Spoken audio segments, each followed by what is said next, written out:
Ok, buenas noches, estimados. ¿Cómo están mis hermanos, mis hermanas? Espero que estén muy bien. Voy a probar el audio. Ahí está. Bueno, vamos a dar inicio al estudio bíblico del día de hoy. Hoy estamos jueves 6 de noviembre. Jueves 6 de noviembre, nada más aquí haciendo unos pequeños ajustes. Ya vamos a iniciar. Tengo que iniciar de una vez porque ahorita cuando terminamos el estudio debo a salir a hacer una diligencia. Entonces tengo que ser puntual.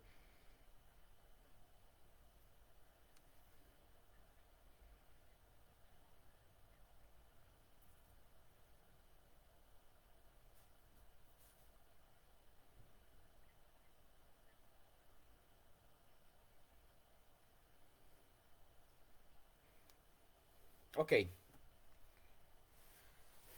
bueno, vamos a iniciar orando para ya poder arrancar y poder salir a tiempo. En el caso yo, ¿verdad? Que tengo que hacer esta, como les dije, esta diligencia. Bueno, Padre, gracias te damos en esta noche porque tu fidelidad, Señor, es grande para con nosotros, siendo inmerecedores, Señor, de tu amor, de tu misericordia. Gracias, Señor, por el estudio bíblico de hoy. Hoy te pedimos en el nombre de Jesús que tú dirijas nuestras palabras, nuestros pasos, todo lo que hagamos y digamos. En el nombre de Jesús, Señor, que sea tu Santo Espíritu, Señor, alumbrando a cada uno de mis hermanos, de mis hermanas, Señor, en este estudio, que todos podamos aprender, que todos podamos poner en práctica lo que aprendemos, Señor, de tu palabra. No solamente ser oidores, sino hacedores de tu palabra. Y ayúdanos, Señor, para ser personas, Señor, que estamos siempre preparadas y listas para en el momento, Señor, que tú decidas, Señor, sea que vengas o sea que nos llames en el momento que tengamos que morir y presentarnos delante de ti, Señor, que estemos preparados. En el nombre de Cristo Jesús, te damos gracias, bendito Señor, por esta oportunidad que nos das. Amén y amén. Bueno, un gusto saludarles a todos y a todas donde quiera que se encuentren, sea que vean este video ahorita en vivo o posteriormente lo vean aquí en el Facebook ya pues ya grabado o en el YouTube, ¿verdad? Cualquiera de esas opciones, pues les bendecimos enormemente y les amamos un montón. Y bueno, voy a dar inicio, como dije, tengo una situación que hacer, entonces vamos a arrancar de una vez con el estudio bíblico del día de hoy. Como dije, hoy estamos 6 de noviembre 6 de noviembre del 2025. Bueno, voy a hacer un resumen de lo que vimos la semana pasada, muy breve, muy rápido, para ir viendo esto. Entonces, para continuar, vamos a ver de dónde nosotros nos quedamos. Es importante, mis hermanos, recordar los fundamentos, ¿verdad?, que establecimos en nuestro último estudio de la semana pasada, ¿verdad?, que estábamos viendo el inicio o el comienzo del Apocalipsis capítulo 13. Nosotros vimos la presentación de la bestia, el personaje, ¿verdad?, clave de los últimos tiempos. Entonces, ¿qué vamos o qué vimos la semana pasada? Perdón, vimos como número uno su origen y naturaleza. Vimos que la bestia surge del mar, un símbolo, ¿verdad?, bíblico de la humanidad en el caos y de la rebelión en contra de Dios y del abismo, la morada de los poderes demoníacos. Esto nos muestra a nosotros de lo que habíamos visto, que su origen, en el caso de la bestia, el anticristo, su origen no es humano, sino satánico. Número dos de lo que vimos, su identidad, un líder personal. Concluimos basados en la exégesis, ¿verdad? Y la hermenéutica usada por el ángel en Daniel capítulo 7, que la bestia representa primordialmente a una persona, específicamente al anticristo. No es solo un sistema o un imperio, sino el hombre de pecado, ¿verdad? El hijo de perdición, ¿verdad? Como lo menciona segunda de Tesalonicenses capítulo 2 versículo 3. Punto número 3 de lo que vimos la semana pasada, su apariencia simbólica, sus características nos revelan su carácter y su poder. Número 4 que vimos, siete cabezas representan a siete imperios mundiales sucesivos. Habíamos visto Egipto, Asiria, Babilonia, Medo-Persia, Grecia, Roma y el último, ¿verdad?, que todavía no está, a través de los cuales Satanás ha operado. Número 5, 10 cuernos que habíamos visto también, 10 cuernos con diademas. simbolizan, recordemos que simbolizan una confederación final de 10 reyes o naciones que le entregarán su autoridad al anticristo. Punto número 6 de lo que vimos, nombres blasfemos también. Esto nos muestra su esencia que se opone a Dios y se burla de todo lo santo, ¿verdad? Lo que es este personaje, de lo que vimos ahora. Punto número 7 de lo que vimos la semana pasada, su poder delegado. O sea, la bestia no actúa por su propia cuenta. El dragón, o sea, Satanás, le da su poder, le da su trono y grande autoridad. Es la obra, básicamente el anticristo es la obra maestra de Satanás, es su falso Mesías. Y punto número 8 de lo que habíamos visto la semana pasada y final, su estrategia de engaño, ¿verdad? Vimos que la herida que él tuvo fue sanada. Vimos el primer gran engaño, una de sus cabezas como herida de muerte, pero su herida mortal, ¿qué fue lo que le sucedió? Fue sanada. Esta es una imitación satánica de la muerte y resurrección de Cristo, un prodigio mentiroso diseñado para maravillar y para poder engañar a todo el mundo, haciéndolo parecer invencible y divino, ¿verdad? A este personaje, al anticristo. Entonces, mis hermanos, así en resumen, así a grandes rasgos, la sesión pasada o el estudio de la semana pasada nos presentó o se presentó, ¿verdad? Lo vimos al anticristo no como una fuerza vaga, sino como un líder mundial específico de origen satánico que consolidará un imperio global y engañará a las masas imitando a Cristo Jesús. El objetivo de este personaje es recibir la adoración que solo le pertenece a nuestro Señor Dios Todopoderoso. Amén. Entonces, eso fue lo que habíamos visto hacia grandes rasgos la semana pasada, como para ponerlos en el contexto y estar al tanto de que estemos al día, ¿verdad? Porque se nos olvidan a veces las cosas, cómo habíamos quedado y cosas así, pero bueno. Entonces, hoy voy a hacer un resumen de lo que vamos a ver hoy, de lo que vamos a abarcar el día de hoy. En el estudio de hoy vamos a avanzar, como dije, en lo que es Apocalipsis capítulo 13, donde vamos a ver cómo se completa esta o la Trinidad satánica y su estrategia del engaño global. Número 1, vamos a ver la adoración forzada, cómo la bestia, o sea, el anticristo, lleva a toda la humanidad a adorar al dragón, o sea, a Satanás, a través del anticristo. Número 2, las blasfemias y la persecución, o sea, los 42 meses, ¿verdad?, de autoridad blasfema de la bestia en contra Dios y contra su pueblo. Punto número 3 que vamos a tocar también, el libro de la vida, la crucial distinción entre quienes adoran a la bestia y quienes tienen sus nombres escritos en el libro de la vida del Cordero. Punto número 4, la segunda bestia, ¿verdad? Que surge de la tierra, como imita al Cordero, pero habla como dragón. Y punto número 5, ya para iniciar con el estudio de hoy, las señales engañosas, ¿verdad? Cómo hace descender, ¿verdad? Fuego del cielo y le da vida este personaje a una imagen de la bestia que habla, esta imagen incluso mata. Amén. Esos son los 5 puntos, por lo menos así a grandes rasgos de lo que vamos a estar viendo el día de hoy. Entonces, estudiaremos también, ¿verdad? Cómo Satanás, ¿verdad? Imita perversamente la obra de Dios para poder engañar al mundo. Amén. Bueno, habíamos quedado en Apocalipsis, capítulo 13, versículo 4. Pero voy a leer ahorita versículo 1 hasta el 4 para ver dónde quedamos. Entonces retomo a partir de acá. Dice, me paré, aquí capítulo 13, versículo 1. Me paré sobre la arena del mar y vi subir del mar una bestia que tenía 7 cabezas y 10 cuernos, y en sus cuernos 10 diademas, y sobre sus cabezas un nombre blasfemo. Versículo 2. Y la bestia que viera semejante a un leopardo, y sus pies como de oso, y su boca como de león, y el dragón le dio su poder y su trono, y grande autoridad. Versículo 3. Vi una de sus cabezas como herida de muerte, pero su herida mortal fue sanada, y se maravilló toda la tierra en pos de la bestia.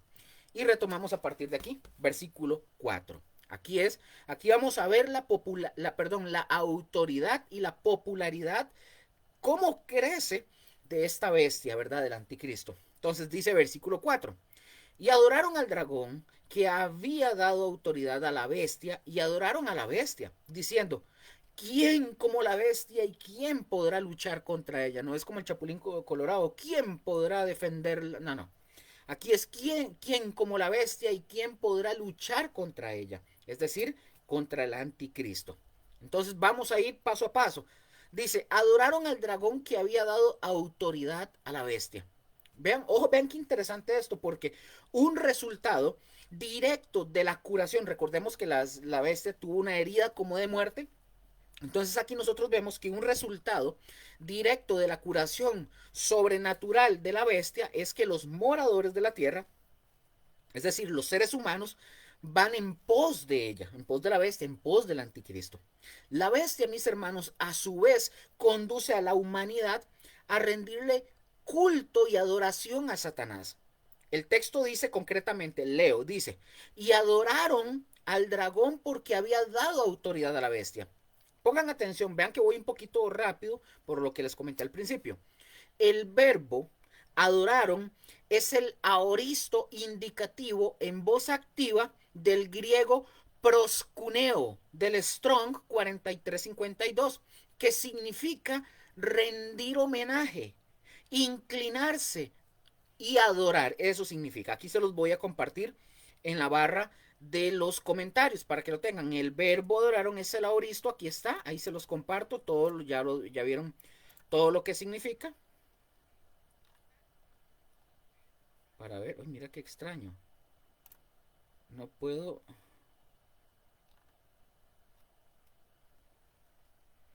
Sí, mira, no puedo comentar, qué interesante.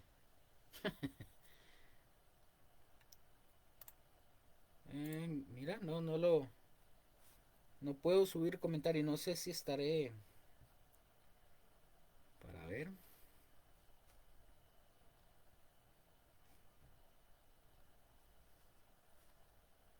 Ah, bueno, aquí vamos a ver. Ah, no, no.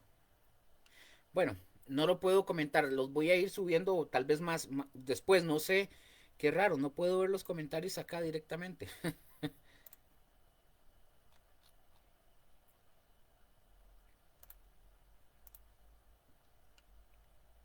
Bueno, no importa.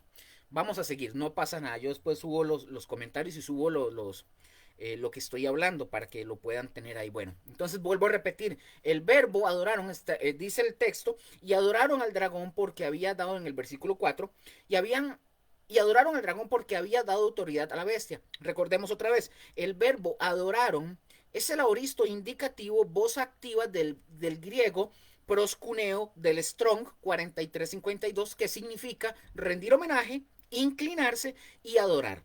Entonces, la causa, mis hermanos, de la adoración del dragón, o sea, de Satanás, es el hecho de que éste le ha dado autoridad, o sea, Satanás le ha dado autoridad a la bestia, ahí en Apocalipsis capítulo 13:2, ¿verdad?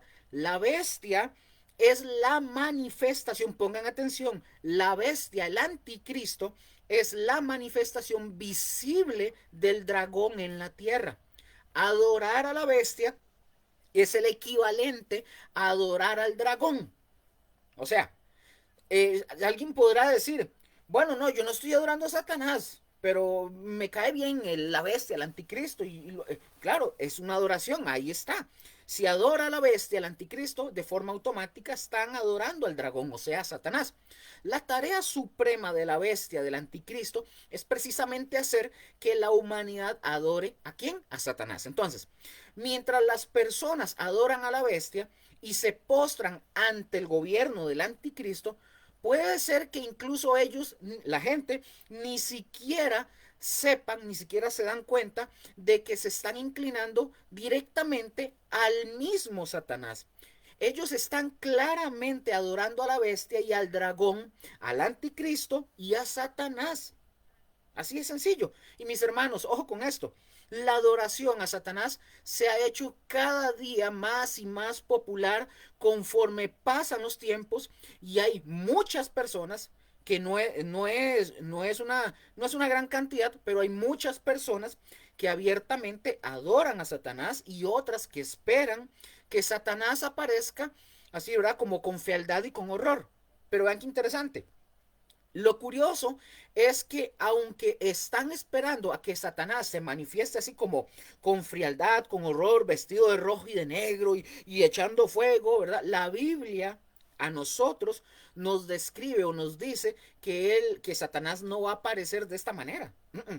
Al principio dice que se va a aparecer como disfrazado como ángel de luz.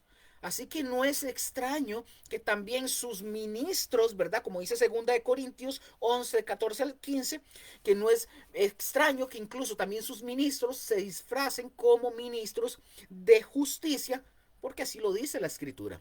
Dice, vean, leo el texto que acabo de mencionar. 2 Corintios 11, 14 y 15 dice, y no es maravilla porque el mismo Satanás se disfraza como ángel de luz. Así que no es extraño si también sus ministros se disfrazan como ministros de justicia cuyo fin será conforme a sus obras. Es decir, mis hermanos, Satanás va a aparecer con una carita de Juan Gabriel, una carita así como de yo no fui, con carita de ángel, con carita de santo, así va a aparecer. Con cara de muy santo y que viene a hacer un bien, pero no va a durar mucho tiempo porque va a llegar el momento en que realmente Satanás revela la realidad de su carácter, de lo que se nos ha descrito, ¿verdad? Aquí en la palabra de Dios. Además, podemos ver aquí una expresión que dice, ¿quién como la bestia y quién podrá luchar contra ella? Dice el texto bíblico que estamos leyendo, estudiando. Ahora, tal vez como un intento de venganza, Satanás presenta a la bestia, a los hombres, y los hombres claman y dicen, ¿quién como la bestia? Aquí sabemos que la bestia es el anticristo, entonces dirían, ¿quién como este fulano? ¿Quién como el anticristo? ¿Y quién es capaz de hacer guerra contra la bestia? La primera pregunta que se hace, pongan atención a quién está, cuando dice, cuando dice, ¿quién como la bestia? Esta primera pregunta, mis hermanos, guarda relación con la persona de la bestia. Ojo con esto. Y la segunda pregunta, con lo que es capaz de hacer, para corregir esto, con lo que es capaz de hacer esta bestia o este anticristo. El mundo, mis hermanos, pensará que el anticristo es un ser invencible que puede derrotar a cualquier enemigo que se enfrente a él. Realmente, al final de cuentas, mis hermanos, el mundo estará o quedará así como asombrado por el poder de la bestia y el mundo creerá que el anticristo es tan poderoso que incluso no va a poder hacer llegar a ser conquistado. Similar pensaban ustedes, yo no sé si saben o lo han leído, similar la gente pensaba igual que con Hitler, ¿verdad? Con los nazis pensaban que nunca iban a poder derrotarlo. Pero por un tiempo, mis hermanos, la bestia se verá, se verá como un tremendo ganador, se verá. Y cuando él, el anticristo, blasfeme contra Jesús, contra el pueblo de Dios y persiga al pueblo de Dios, ahí todos ellos ellos se verán como unos completos perdedores, pero será por un corto tiempo, nada más. Y nosotros vemos como ellos adoran a la bestia y el dragón detrás de la bestia. Simplemente, mis hermanos, por el poder de la bestia, la adoración del diablo y de la gente del diablo, que es el anticristo, es justificado solamente en el fundamento como de la fuerza bruta, básicamente. Es decir, ¿qué quiero decir con esto? Que se obligará bajo pena de muerte, como en el tiempo de Nabucodonosor, que se acuerdan, Nabucodonosor mandó a hacer una imagen y aquellas personas que no adoraran a la imagen serían expuestos a una pena de muerte. Ya nosotros, por ejemplo, conocemos la historia de los 3 hebreos, ¿verdad? Que fueron metidos en el horno de fuego, pero era una pena de muerte. Apocalipsis capítulo 13, versículo 5 al 6. Sigamos, vamos a ver las blasfemias de la bestia y vean lo que dice el texto. Apocalipsis 13, versículo 5 y 6. Estoy avanzando para poder terminar a tiempo. Dice, también se le dio boca que hablaba grandes cosas y blasfemias. y se le dio autoridad para actuar 42 meses. Versículo 6. Y abrió su boca en blasfemias contra Dios, para blasfemar de su nombre, o sea, de Dios, de su tabernáculo, ojo, ¿y qué más? Y de los que moran en el cielo. Vean, mis hermanos, si bien es cierto que el poder de la bestia procede del dragón, también es cierto que repetidas veces en el Apocalipsis aparece la forma verbal se le dio. Ahí nosotros ya lo hemos visto varias veces en el transcurso de este estudio, lo hemos mencionado y hemos explicado qué es. Recordemos, esta forma verbal, recordemos, se utiliza teológicamente como una manera de decir en última instancia que es Dios quien permite que suceda. Es Dios el que permite, el que da el permiso, por así decirlo. Es Dios el que da. Eso es lo que quiere decir.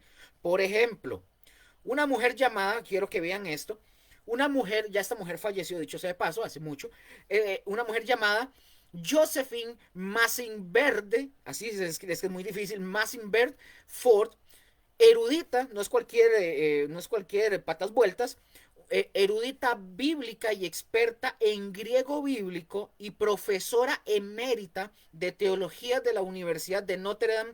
Ella dice el siguiente comentario, leo textualmente el comentario que hace esta mujer, que no es cualquier mujer. Dice ella, leo para ustedes. En los versículos 5 al 8, el escritor reanuda su uso del pasivo impersonal, fue dado o permitido, del griego edotei. Y el agente es el mismo que aparece anteriormente en este Apocalipsis. El texto sugiere que es Dios quien permite que el monstruo ejerza temporalmente, ¿verdad? 4 privilegios.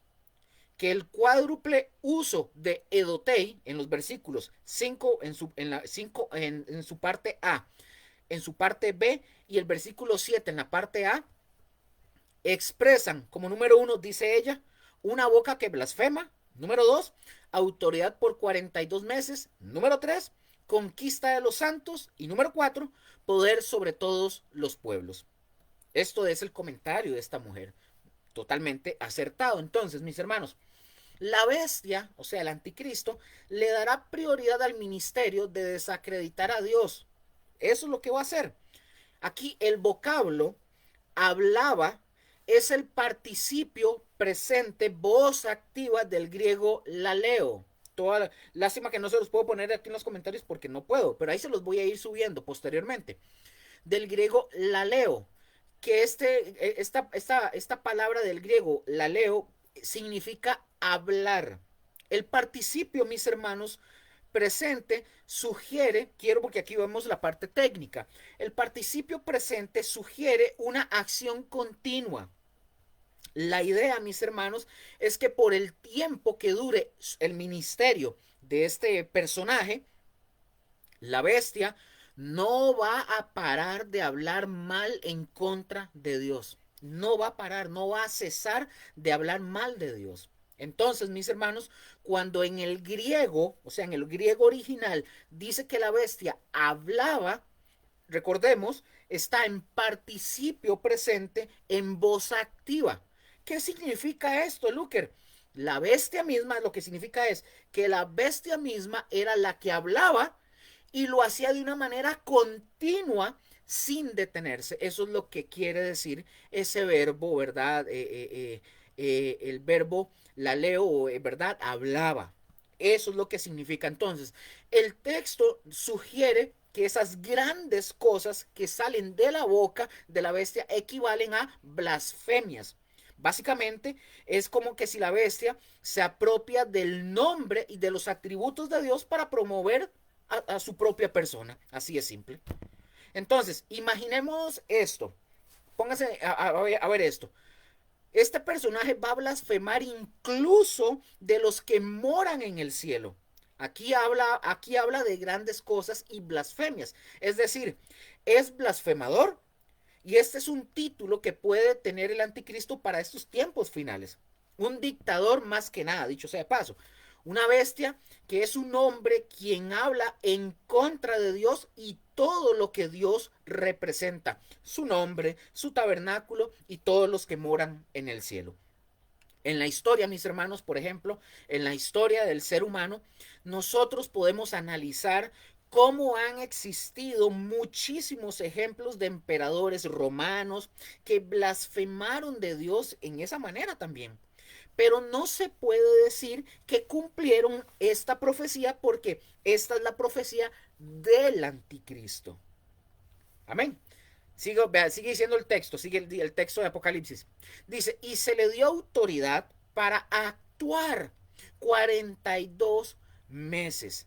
Ya ustedes y yo sabemos que la bestia continúa con su restricción de parte de Dios por un periodo de ¿cuánto? De 42 meses, es decir, 3 años y medio. Esa es la restricción que Dios le tiene, 3 años y medio.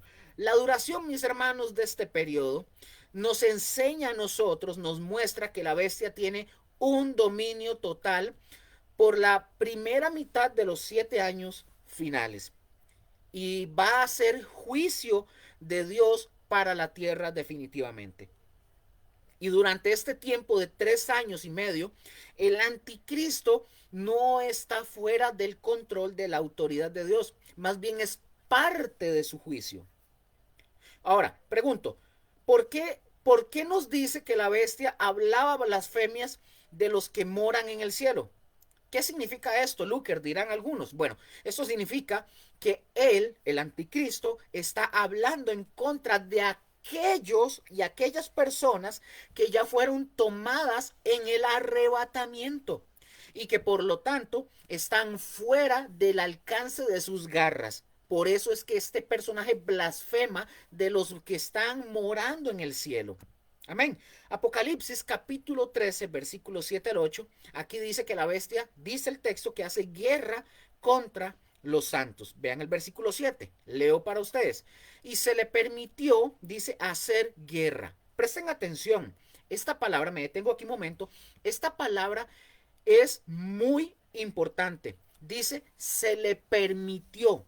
Esto nos habla, mis hermanos, ojo lo que nos habla. Nos habla que nada está fuera del control y de la soberanía de Dios. Otra vez, vemos que la bestia actúa por permiso soberano de Dios. Es porque Dios se lo permite. Acá cuando nosotros encontramos, por ejemplo, los verbos, que dice, se le permitió y se le dio, cuando dice se le permitió y se le dio, otra vez nuevamente en la parte técnica, son aoristos pasivos usados teológicamente para expresar, mis hermanos, pongan atención, para expresar un acto de la soberanía divina. Así es simple. Es Dios quien permite a la bestia hacer guerra contra los santos. Leo nuevamente versículos 7 y 8, Apocalipsis 13. Dice, y se le permitió hacer guerra contra los santos y vencerlos. También se le dio autoridad sobre toda tribu, ojo, pueblo, lengua y nación. Y la adoraron todos los moradores de la tierra, cuyos nombres no estaban escritos en el libro de la vida del Cordero, que fue inmolado desde el principio del mundo. Entonces veamos qué interesante acá lo que aquí nos está diciendo, lo que nos dice aquí primeramente. Número 1. Dice, se le permitió hacer guerra contra los santos. Ojo con esto, recordemos algo muy importante. Apocalipsis, cuando vimos, ¿verdad? Recordemos que en Apocalipsis capítulo 11, versículo 7, dice que cuando los dos testigos hayan acabado su testimonio, dice, la bestia que sube del abismo hará guerra contra ellos y los vencerá y los matará. Eso dice el texto. También, mis hermanos, también en Apocalipsis capítulo 12, versículo 17, dice el texto. El dragón se fue a hacer guerra contra el resto de la descendencia de ella, o sea, a la mujer, a la nación, a Israel, los que guardan los mandamientos de Dios y tienen el testimonio de Jesucristo. En la visión, mis hermanos, en la visión profética del profeta Daniel, dice el texto, y veía yo que este cuerno hacía guerra contra los santos y los vencía. Eso está en Daniel 7:21.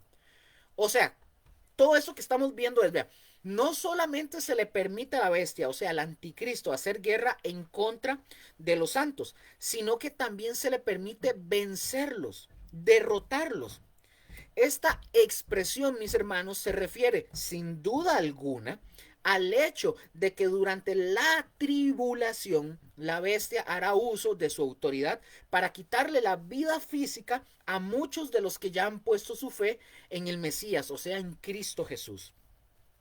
Entonces, Apocalipsis capítulo 12 describe el fenómeno amplio de la persecución de Satanás durante el periodo de la gran tribulación. Ya nosotros lo vimos y vimos también cómo hay muchos mártires que mueren en este periodo de tiempo, ¿verdad? Aquí el instrumento principal, mis hermanos, de esa persecución es revelado. O sea, el gobierno de la bestia va a perseguir y va a matar a todos aquellos que no se postren en adoración a la bestia. ¿Y qué más va a hacer? Los va a vencer incluso. Pero aquí, mis hermanos, hay una clave importantísima, importante en esta palabra vencerlos. Quiero que presten atención. Aquí hay una clave importante. Esta palabra vencerlos no significa, y quiero que se lo graben, no significa que la bestia puede vencer la fe. No. No puede vencer la fe de los santos. Yo no sé, vamos a ver, yo no sé si ustedes se acuerdan de un pasaje en el Nuevo Testamento cuando Jesús está diciendo, no tengan miedo de aquel que les puede quitar la vida. ¿Se acuerdan de ese pasaje? Y aquí está hablando Jesús de la vida física. Y sigue diciendo el texto, si no tengan temor de aquel que puede mandar sus almas al infierno. En este caso, el ser vencidos quiere decir en lo físico, no en la fe. Puede quitarles la vida física, sí, los puede matar, pero no significa que pueda tener poder y dominio sobre sus almas y sobre su fe. No. Es decir, mis hermanos, Satanás va a poder destruir o matar a las personas, Es Dios quien le da ese permiso de destruir las vidas físicas de estos santos. Él es el que da el permiso. Pero el anticristo no va a derrotar su fe nunca. Porque al morir, ¿qué va a pasar cuando estas personas mueran a manos del anticristo? Al morir, estos santos, en su fe, ellos son victoriosos al final de cuentas. Dice un texto en el Nuevo Testamento, sea que vivamos, sea que muramos, somos del Señor. Entonces, lo que les llegue a suceder, van a terminar siempre con el Señor. Viene una pregunta interesante. ¿Quiénes son estos santos que son vencidos por la bestia? ¿Quiénes son? ¿Quiénes serán estos santos que son vencidos por la bestia? En este punto que le estoy preguntando, hay muchos puntos de vista, pero la realidad, mis hermanos, es que nosotros debemos de saber que estos santos son aquellos que están dentro de la gran tribulación, que son el pueblo de Dios, los judíos, pero también los gentiles creyentes de ese tiempo. Recordemos, mis hermanos, algo importante, que va a haber gentiles en ese tiempo. Ya lo vimos en capítulos anteriores, que por la predicación, ¿verdad? De esos 144,000 judíos que van a ser un torbellino en la predicación, vendrán también gentiles a la fe en Jesús. Entonces, mis hermanos, se refiere acá a los santos, principalmente al pueblo de Dios, a los judíos, pero también a gentiles creyentes. Amén. Versículo 8 dice, y la adoraron los moradores de la tierra. Apocalipsis capítulo 13, versículo 8 dice, y la adoraron los moradores de la tierra. Nuevamente, el verbo adoraron, mis hermanos, pongan mucha atención porque para poder aprender todos, el verbo adoraron en el original está en tiempo futuro del texto griego. Pongan atención, aquí hay una parte técnica para que puedan aprenderla. En el original, repito, el verbo adoraron en el original griego está en tiempo futuro del texto griego. Por lo tanto, mis hermanos, se debe de traducir como adorarán.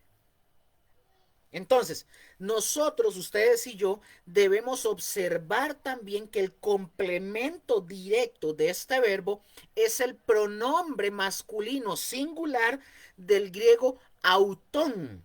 ¿Cuál? Cuando dice le adoraron. Ese le, ese complemento directo, ¿verdad? Es el verbo, el pronombre le adoraron. Ok, entonces ese le, que es del griego autón, este hecho que estamos hablando, confirma, pongan atención, confirma que la bestia es una persona y no una filosofía. No es un movimiento teológico o una institución política. Si nosotros hacemos una posible lectura del versículo más alineado y pegado al texto griego original, nosotros lo leeríamos de esta forma. Se leería así si lo vemos desde el original. Y todos los moradores de la tierra le adorarán. Ojo, así se leería en el original. Y todos los moradores de la tierra le adorarán. Ese le ya nos marca a nosotros de que es una persona. Le adorarán. El nombre de cada uno de esos no está escrito desde la fundación del mundo en el libro de la vida del Cordero que fue inmolado. Así se lee en el original.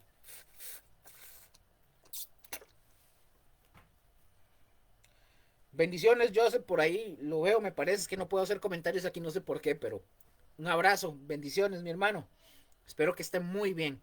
Entonces, mis hermanos, este último dictador mundial, hablando del anticristo, este personaje va a demandar recibir adoración de toda la tierra, pero aquellos que le adoren, lamentablemente van a pagar el precio, porque son aquellos, que dice la Biblia, cuyos nombres no están escritos en el libro de la vida. Y no tiene nada que ver con una, mis hermanos, por favor, y esto no tiene nada que ver con una predestinación, porque después nos vamos a equivocar en el pensamiento incorrecto. No tiene nada que ver con eso. Pero sí tiene que ver que desde el principio de la fundación del mundo, que Dios es omnisciente y conoce todas las cosas, ya hay nombres escritos en el libro de la vida desde antes de la fundación del mundo. Entonces, mis hermanos, el texto nos enseña con suma claridad que los moradores de la tierra, es decir, aquellos que tienen sus mentes, sus corazones y sentimientos arraigados en el reino terrenal, irán en pos de la bestia y le rendirán culto al anticristo. Quienes, quienes lo harán serán personas, mis hermanos, que no han puesto su fe en Cristo Jesús, en el Mesías, y por lo tanto sus nombres no están inscritos en el libro de la vida del Cordero. Amén. Entonces, los moradores de la tierra, dice el texto, se refiere, mis hermanos, cuando nosotros vemos esta expresión, los moradores de la tierra, se refiere a personas que se opondrán a Dios de manera abierta y evidente y preferirán adorar al falso Mesías, o sea, al anticristo.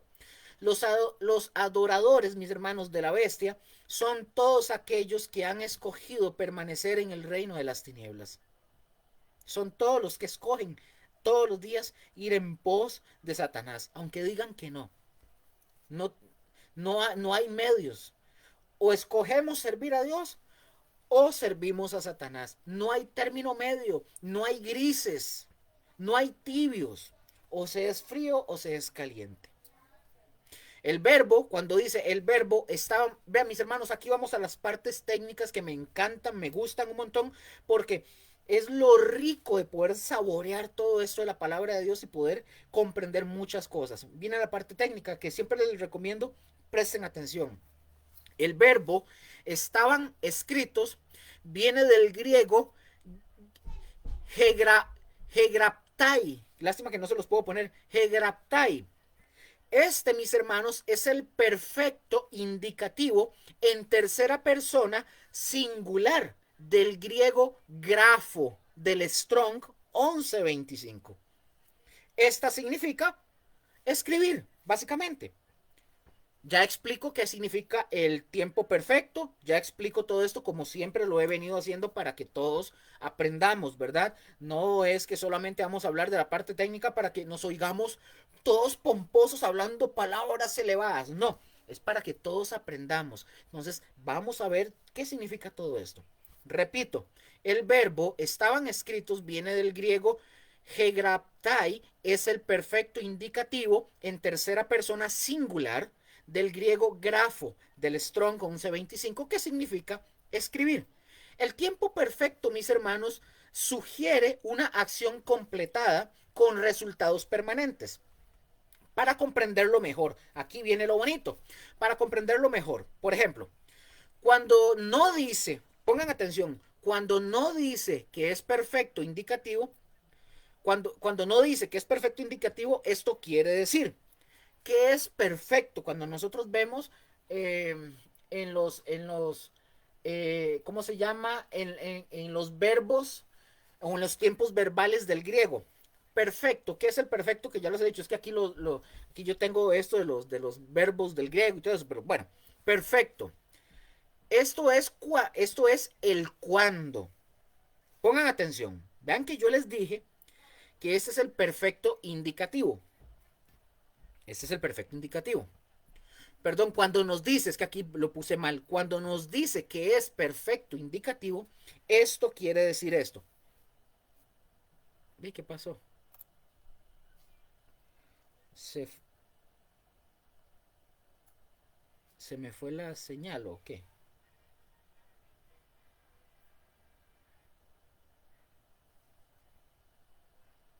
Ah, no, perdón, aquí se me fue rarísimo aquí. Pero bueno, vamos a ver, yo pensé que se me había... Ahí estoy todavía. Ok, pensé que se había ido, se me había... Pero no, aquí está. Ok, cuando nos dice que es perfecto indicativo, ¿qué quiere decir esto, Luker? Bueno, perfecto. Cuando dice que es en el tiempo verbal perfecto, esto es el cuándo. Imaginémonos, pongámonos a pensar esto. Imaginémonos que es una acción que se hizo en el pasado, pero que ya está terminada, pero sigue siendo importante. Voy a poner un ejemplo práctico, un ejemplo así para que lo entendamos todos. Supongamos esto, es como que si su mamá, en el supuesto, su abuela o alguien, su mamá le, le escribió a usted una carta en la mañana y la carta dice, hijo, te amo. Supongamos, dice, hijo, te amo. Su mamá, su abuela o quien sea, ella escribió la nota en el pasado. O sea, es una acción ya terminada, ya la escribió en el pasado. Pero el mensaje de cariño que dice, hijo, te amo, sigue siendo cierto hasta este momento.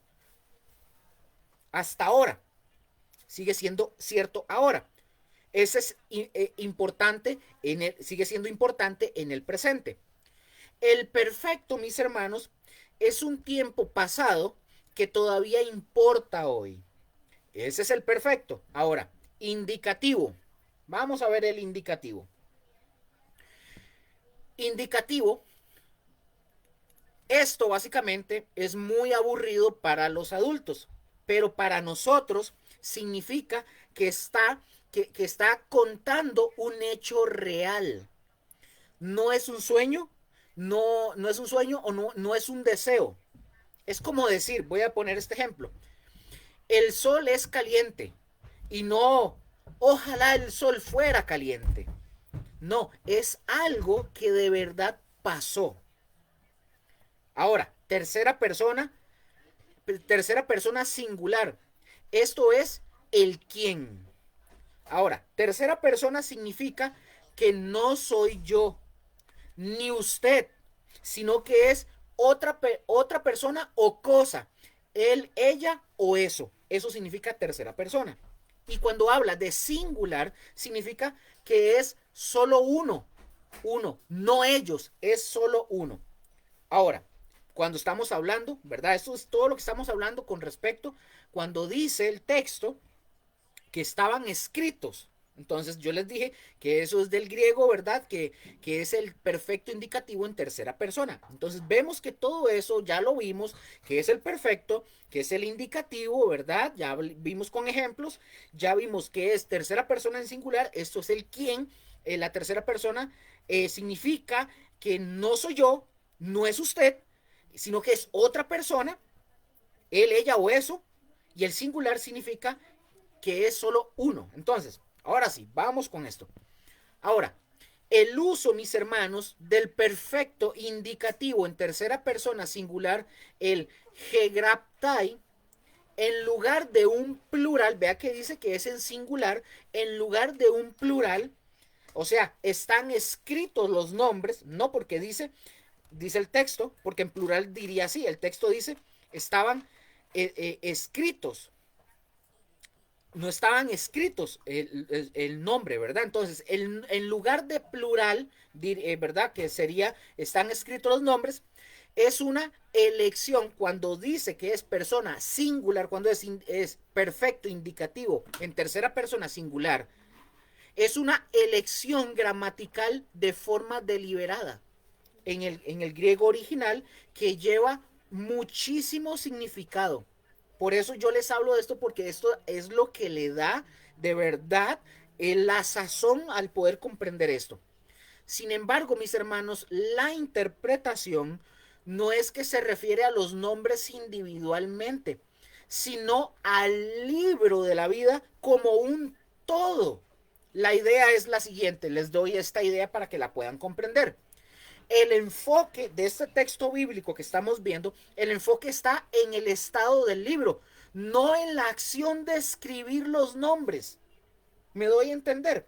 La frase no describe el acto de escribir muchos nombres, no, que sería un plural, sino que declara el estado actual del libro. Es algo, es el libro de la vida del Cordero.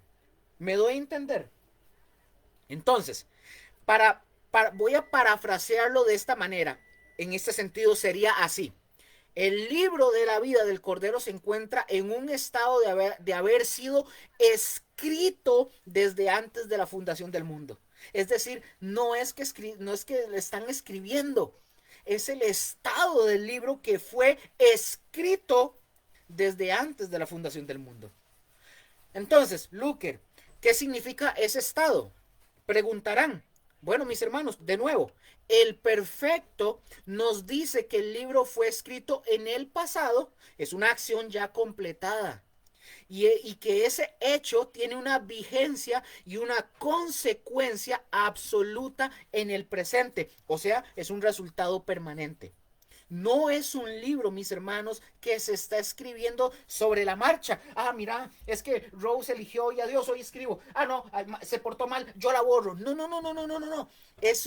No es un libro que se está escribiendo sobre la marcha. Su contenido, es decir, el contenido del libro de la vida, fue determinado desde la eternidad y permanece inmutable. Y los nombres, dirán algunos, Luker, ¿y qué pasa con los nombres? Bueno, mis hermanos, los nombres están contenidos en ese libro, que es singular.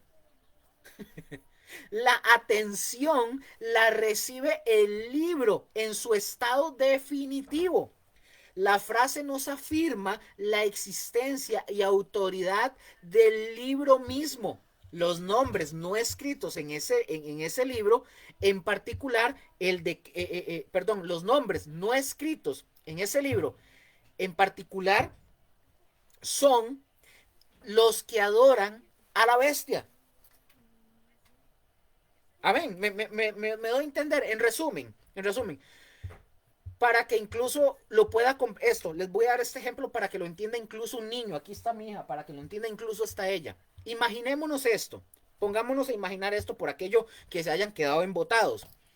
Imaginémonos que el libro de la vida es un cuaderno de oro, que es muy especial y que le pertenece a Jesús, al Cordero. El versículo bíblico no nos está mostrando a alguien escribiendo nombre por nombre en el cuaderno.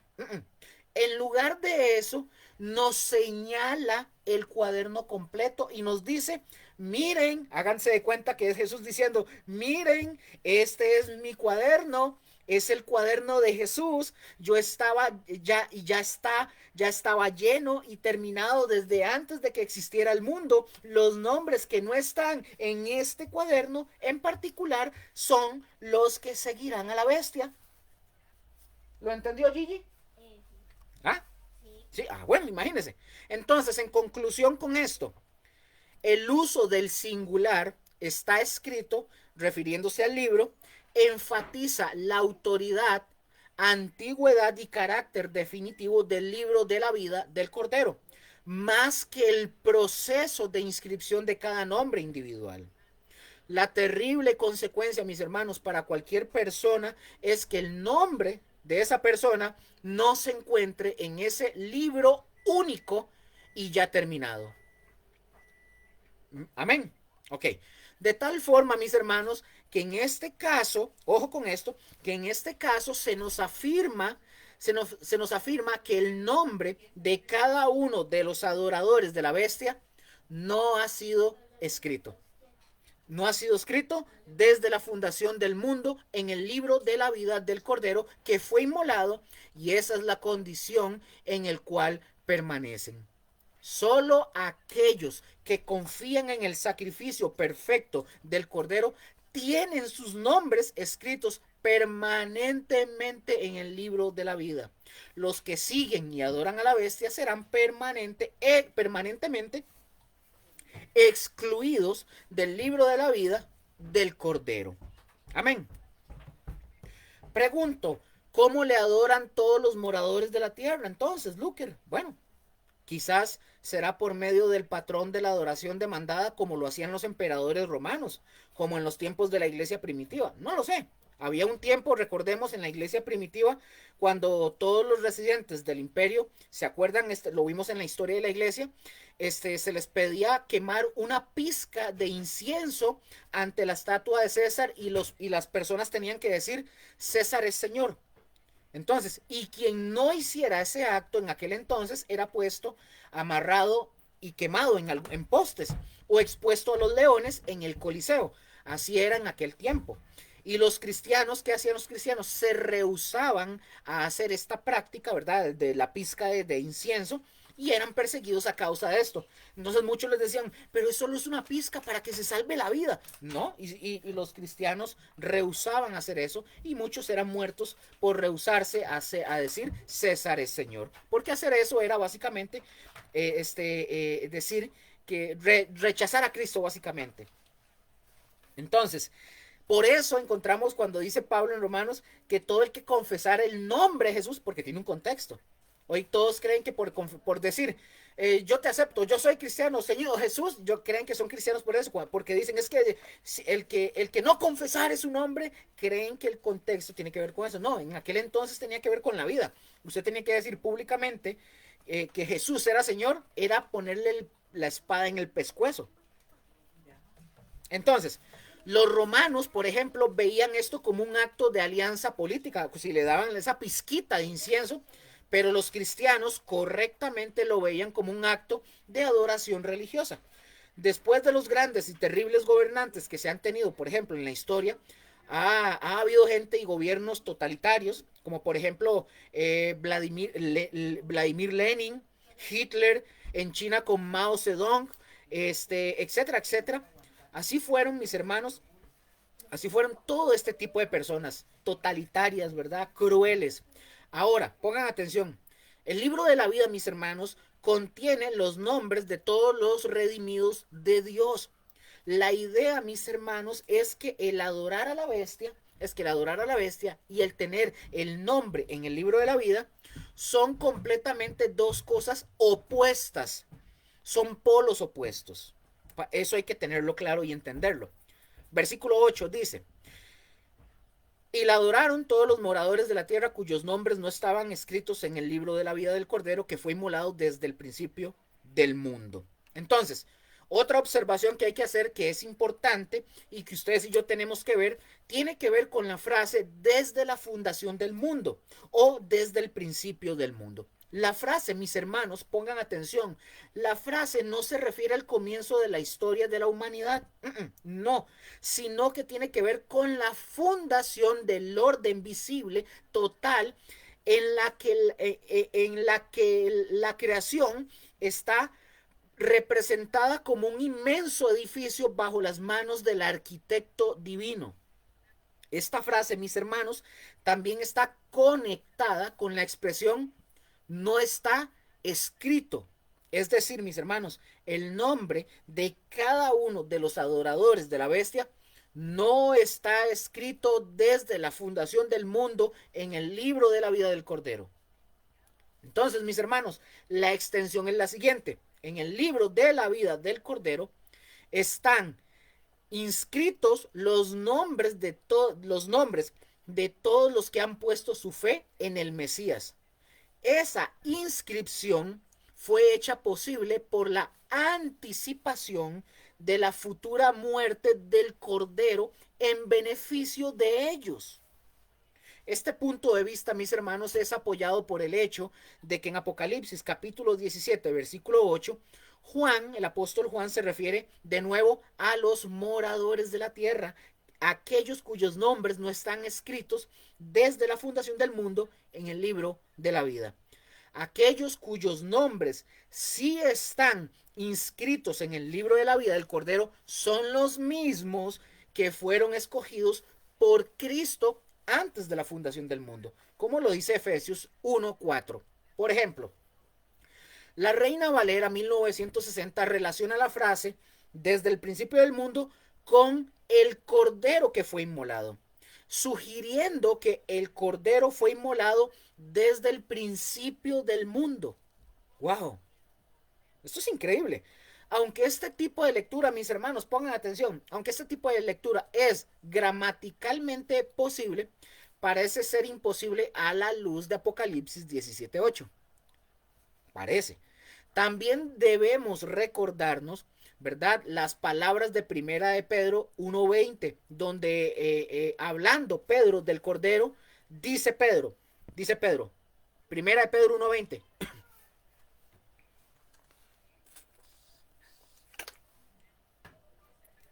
Dice Pedro, Primera de Pedro 1:20 dice, ya destinado desde antes de la fundación del mundo, pero manifestado en los postreros días por amor a vosotros. Entonces, mis hermanos, la muerte de Cristo Jesús formaba parte ya del plan eterno de Dios, pero tuvo lugar dentro del tiempo y de la historia, mientras que la elección de los redimidos fue realizada antes de la fundación del mundo. Vean qué interesante esto. Entonces, aquí está el asunto de todo esto. Dice, del Cordero que fue inmolado desde el principio del mundo. Luker, ¿qué quiere decir o qué significa todo este título que estamos hablando, que estamos viendo? ¿Qué es? Dígame. Bueno, este título es profundamente significativo para Cristo Jesús. Y nos recuerda o nos debe de recordar el plan de redención de Dios, el cual fue puesto en un lugar mucho antes de que Él creara todo el universo. Amén. Veamos algunos textos para que nos quede claro esto que estamos hablando. Efesios 1:4 dice, según nos escogió en él, me detengo. ¿Quién es él? Cuando dice, según nos escogió en él, ¿quién es él? Es Cristo Jesús. Y esto nos debe de quedar a ustedes y a mí muy claro, que ustedes y yo fuimos escogidos en Cristo. Amén. Juan 15:16 dice Jesús, dice, no me elegisteis vosotros a mí, sino que yo os elegí a vosotros, que vayáis y llevéis fruto, y vuestro fruto permanezca, para que todo lo que pidiereis al Padre en mi nombre, Él os lo dé. Efesios 1:4, mis hermanos, dice, según nos escogió en Él, pero después viene otra frase, dice, antes de la fundación del mundo. Pregunta del millón, ¿por qué dice eso? Porque el Cordero de Dios, el Cordero inmolado, fue pensado desde antes de la fundación del mundo, como nos está diciendo aquí Efesios claramente. Entonces, Luker, ¿qué quiere decir? Al final de cuentas, no haga tantas bolas. ¿Qué quiere decir? Que todo aquel, ojo, todo aquel que creyera en el Cordero de Dios, todo el que creyera en Cristo Jesús, pues se convierte en ese escogido antes de la fundación del mundo. ¿Y qué significa esto? Que el plan de salvación no fue un plan B. Antes de que existiera el tiempo, mis hermanos, en la eternidad, Dios el Padre ya nos había escogido para ser salvos en Cristo Jesús. Nuestra salvación no se basa, mis hermanos, en algo bueno que Dios vio en nosotros, sino en la gracia de Dios y en su propósito eterno que centró en su Hijo Jesucristo. La maravilla, mis hermanos, no es que Dios simplemente supiera lo que usted y yo íbamos a hacer, sino que nos destinó para ser adoptados como hijos por medio de Jesucristo. Efesios capítulo 1, versículo 5. Esto, mis hermanos, hablando de todo esto, nos da a nosotros una seguridad completamente absoluta. Si tu fe está puesta en Cristo, mis hermanos, es porque estás dentro de ese plan eterno de amor. O sea, el nombre suyo está escrito en el libro de la vida del Cordero, no por méritos nuestros, es por la gracia de Dios. Vean qué bonito. Y después, mis hermanos, para seguir, después dice el texto, dice, ¿para qué? ¿Para qué? Para que fuésemos santos y sin mancha delante de Dios. Vean, mis hermanos, nosotros tenemos que entender esto, que Dios, el Hijo, Cristo Jesús, tenía una relación de amor y compañerismo con el Padre y con el Espíritu Santo antes de la fundación del mundo. Justo ahí se planeó todo esto. La obra de Jesús, mis hermanos, fue ordenada antes de la fundación del mundo. Veámoslo en 1 de Pedro 1:20 de nuevo. Ahí lo dice, ya destinado desde antes de la fundación del mundo, pero manifestado en los postreros tiempos por amor de vosotros. Es decir, ya estaba preparado, hablando de Cristo Jesús, ya estaba listo desde antes. Lo mismo nos dice Apocalipsis, ¿verdad? Nombres están escritos en el libro de la vida antes de la fundación del mundo. En Apocalipsis 17:8, ahí también lo menciona.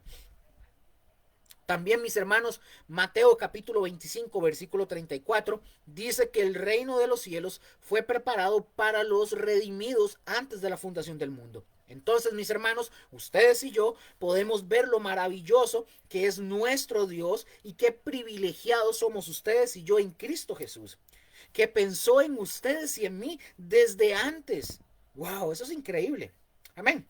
Bueno, vamos a seguir. Apocalipsis capítulo 13, versículo 9 al 10 dice: si alguno tiene oído, oiga. Versículo 10. Si alguno lleva en cautividad, va en cautividad. Si alguno mata a espada debe de ser muerto. Aquí está la paciencia y la fe de los santos. Los capítulos, mis hermanos, los capítulos 12 y 13 de Apocalipsis tratan detalles sumamente importantes de los acontecimientos de la gran tribulación. La expulsión de Satanás de la esfera celestial y su expulsión hacia la tierra. La persecución, ¿verdad?, de la nación de Israel y del remanente fiel. La aparición en el escenario de la historia del personaje llamado la bestia. La actitud de la humanidad incrédula hacia el dragón y hacia la bestia. El evidente poder que la bestia ejerce en la tierra durante 42 meses. Todo esto, mis hermanos, y muchas cosas más van a tener lugar en la tierra durante este periodo de la historia que Jesús llamó la gran tribulación. Entonces, mediante el testimonio de los dos testigos, que ya lo vimos en Apocalipsis 11, para corregir esto, Apocalipsis 11, de los 144,000 sellados, muchos, ¿verdad?, tanto judíos como gentiles, van a poner su fe en el Mesías. Esos creyentes de la gran tribulación, mis hermanos, sufrirán persecuciones a manos del anticristo y necesitarán ser animados a resistir las pruebas que ellos van a experimentar. Apocalipsis capítulo 13, versículo 9 y 10, compone en primer lugar un llamado a oír con miras a obedecer y ser fieles a Dios en medio de las dificultades. Por eso dice, si alguno tiene oído, oiga. Esto, mis hermanos, nos introduce una solemne palabra de advertencia, la cual está intencionada para poder captar la atención de todos los que estamos escuchando, leyendo, etcétera, de lo que se está aquí leyendo. Entonces, es una condicional de primera clase que asume la realidad de lo que se nos está diciendo. Este texto, mis hermanos, se podría expresar de esta manera, así, puesto que alguno tiene oído, oiga, así se podría también decir. El llamado, mis hermanos, es a resistir en la fe y a no acceder frente al opresor. La bestia, mis hermanos, podrá quitar la vida física de los santos, o sea, matarlos, pero no podrá impedirles que la entrada al reino eterno de nuestro Señor Jesucristo. Versículo 10. Si alguno lleva en cautividad, va en cautividad, dice el texto. Esto, mis hermanos, significa en esta parte que los funcionarios de la bestia, o sea, los servidores públicos de la bestia, no van a estar sin culpa o no están sin culpa. Aunque estas cosas están profetizadas y son parte del plan de Dios, no hace menos en lo más mínimo la responsabilidad personal de cada persona. Entonces, mis hermanos, si alguien trabaja para la bestia y conduce a otros a esa cautividad, verdaderamente, como dice el texto, va a ir en cautividad esa misma persona. Y Dios medirá a esa persona en la manera en que esa persona midió a otros.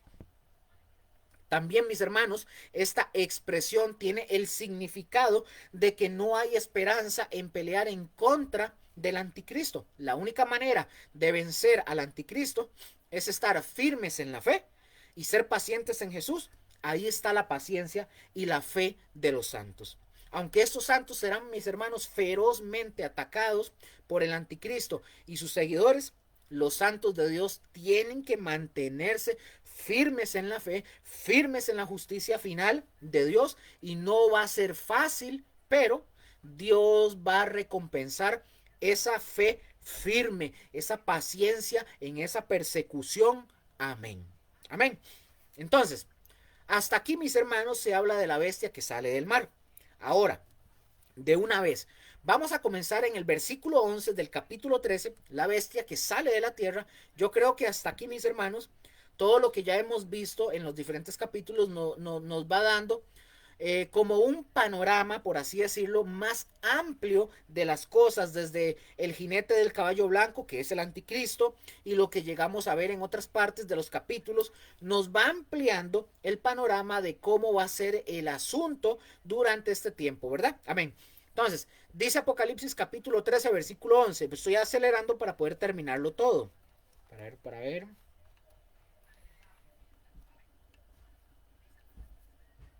Yo creo que sí lo vamos a poder terminar todo. Nos vamos a ver, estoy nada más midiéndolo. Ok, ok. Yo creo que sí.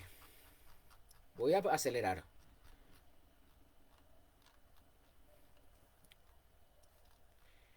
Entonces dice, versículo 11, capítulo 13 de Apocalipsis dice, después vi otra bestia que subía de la tierra. Esta es otra bestia.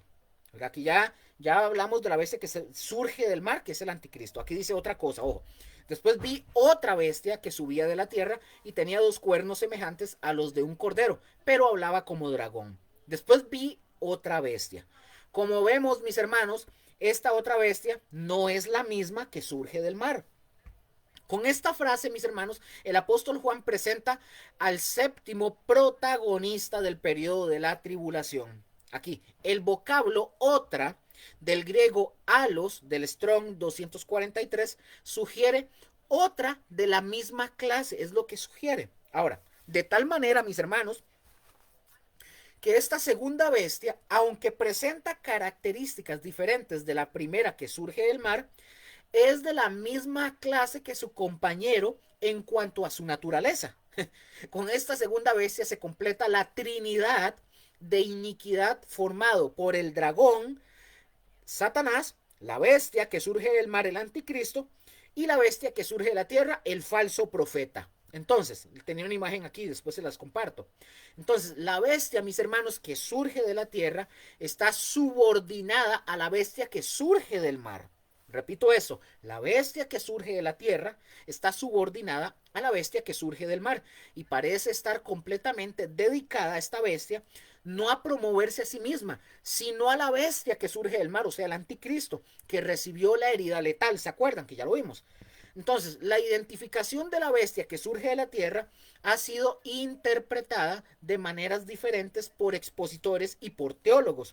Por ejemplo, el profesor William Hendrickson, él dice en un comentario que él pone, leo el comentario de este hombre, de William Hendrickson, dice, la segunda bestia es el falso profeta, la cual simboliza a la religión falsa y la filosofía falsa, cualquiera que sea la forma en que aparezca durante toda la dispensación.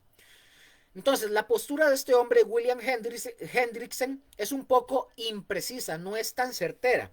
¿Por qué lo digo? No crean que yo soy mejor que él para nada. No. ¿Por qué lo digo? Bueno, por un lado, él identifica a la bestia con el falso profeta. Ya lo vimos en el comentario de él. Es decir, él lo identifica con una persona. Pero después luego agrega y simboliza, o que agrega y simboliza a la religión falsa y a la filosofía falsa, sugiriendo que es algo impersonal. Hay otros, ve, entonces es ahí donde uno dice, está la confusión. Hay otros que han sugerido que la bestia de Apocalipsis capítulo 13-11 es la organización establecida para obligar a la adoración del César a través del imperio. Por ejemplo, los reformadores, incluyendo a Lutero, Calvino, a Melanchthon, entendían que la primera bestia ellos decían que era la Roma pagana y la segunda bestia, la Roma papal, decían ellos. Por supuesto que ni los sacerdotes paganos del Imperio Romano del pasado, ni la institución presente de la Roma papal han sido capaces de llevar a cabo las obras que se le atribuyen a la bestia de Apocalipsis capítulo 13 del 11 al 17. También, mis hermanos, hay otras personas que identifican a la bestia que surge de la tierra con falsos profetas mencionados en Mateo capítulo 24 y Marcos 13:33. Se argumenta también que la bestia que surge de la tierra es la antítesis de los verdaderos profetas de Cristo simbolizados por los dos testigos del capítulo 11. Pero mis hermanos, si bien es cierto que a través de la historia han existido falsos profetas, también es cierto que la bestia de Apocalipsis capítulo 13, versículo 11, señala a una persona concreta que cumplirá una misión específica. Así es simple. Existe una diferencia manifiesta entre los profetas de que Jesús habló y este profeta. Existe una diferencia completamente. Este que surge de la tierra, él es un solo personaje, no muchos. Y tiene que ser así para poder confrontar un destino final en el lago de fuego, como lo enseña la escritura. La interpretación más coherente, más lineal con el entorno del pasaje y con el argumento central del Apocalipsis es la que se entiende que la bestia Apocalipsis capítulo 13-11 se refiere a una persona que estará estrechamente asociada con la primera bestia, el anticristo. La primera bestia, el anticristo, será fundamentalmente un líder político, mientras que la segunda bestia será un líder religioso. La bestia, mis hermanos, que surge de la tierra, es pues el falso profeta por antonomasia, así es simple. Y cuando yo digo aquí, cuando estoy diciendo por antonomasia, lo que quiero decir, o mejor dicho, es usar el título o la cualidad más famosa de una persona como si fuera su nombre. Al decir que es el falso profeta por antonomasia, esto quiere decir este personaje no es un falso profeta cualquiera. Es el falso profeta más importante, el más grande, el que define a todos los demás. Es el falso profeta máximo. Entonces, el falso profeta por antonomasia significa que este personaje malvado, la bestia de la tierra, no es simplemente un mentiroso más. es el mentiroso más grande y el engañador supremo, el falso profeta definitivo que representa a todos los que han engañado y engañarán a la humanidad en contra de Dios. En palabras simples, él es el campeón mundial de mentir sobre Dios. Nadie lo va a hacer de mejor manera o peor que este falso profeta. Ese es su apodo, definitivo y especial. Este personaje posee exteriormente una imagen cristiana. Eso concuerda con su papel de falso profeta en contraste con los dos testigos del capítulo 11 de Apocalipsis. Como ellos, este falso profeta hace grandes señales. Comparece delante de aquel a quien él representa. Tiene poder especial sobre el fuego. Lo vemos ahí, ¿verdad? Tiene poder especial sobre el fuego. Tiene relación con la resurrección. Convence a los hombres del poder supremo de su superior, o sea, del anticristo, ¿verdad? Y dirige a los hombres a que adoren a aquel designado por ellos. Es evidente, mis hermanos, que la segunda bestia se apodera de la religión organizada para que sirva a la primera bestia, es decir, al anticristo. Por lo cual, mis hermanos, esta criatura representa, o esta persona representa a alguien, a una persona, así es simple. La bestia que subía del mar, recordemos, porque la misma palabra de bestia se utiliza para describir ambas al mismo tiempo. Esta bestia es diferente y son diferentes en origen porque una sube del mar y la otra sube de la tierra. Son diferentes en rango porque la segunda es una bestia que está subordinada a la primera, al anticristo. Esta segunda bestia, mis hermanos, es la que hace que la tierra adore a la primera, es decir, al anticristo. Y lo vamos a ver en el versículo que sigue. Las bestias son diferentes en apariencia porque la segunda tiene una apariencia apacible, semejante a un cordero, nos dice el texto. Leo para ustedes. Y tenía dos cuernos semejantes a los de un cordero. Una de las características sobresalientes de la bestia que surge de la tierra será su hipocresía. La frase, y tenía dos cuernos semejantes a los de un cordero, apunta a esto, mis hermanos, al intento de la bestia que surge de la tierra, de imitar al cordero de Dios. En Apocalipsis capítulo 5, versículo 6, que ya lo vimos, se describe al cordero, o sea, a Jesús, diciendo que tenía 7 cuernos. Mientras que la bestia de Apocalipsis capítulo 13, versículo 11, solo tiene 2 cuernos. La apariencia de cordero implica que la intención es disimular su verdadera personalidad. Su naturaleza es una bestia feroz, pero se disfraza de cordero para poder engañar. Al igual como la primera bestia, estaba revestida de características políticas. Así, la bestia de la tierra aparece cubierta con todos los adornos de la religión. Obra milagros, promueve adoración, tiene apariencia de cordero, motiva a la gente a que construyan una imagen a la bestia y la adoren. Y es designado el falso profeta.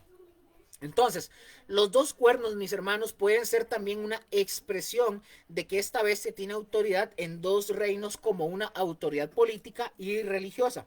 Se describe como la mayoría de los corderos que tienen 2 cuernos. Y dice el texto, pero hablaba como dragón. Entonces, a pesar de su apariencia de cordero, la bestia que surge de la tierra, el falso profeta, que de la tierra, dice que hablaba como dragón. Entonces, ojo con esto, la parte técnica.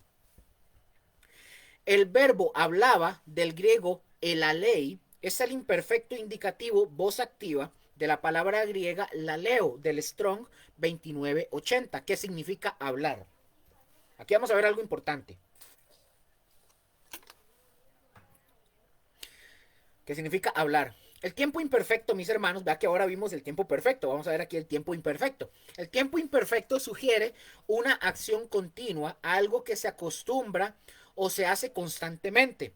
Cuando Apocalipsis dice que la bestia hablaba, no significa que habló una sola vez, sino que su hablar era constante, repetido y en curso.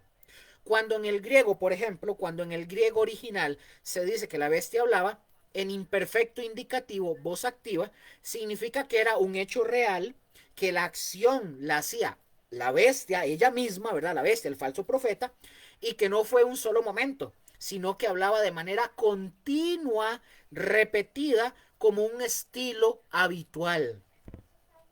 Eso es lo que significa. Entonces, el discurso de la segunda bestia, aunque sutil y suave, se basará en los dictados del dragón.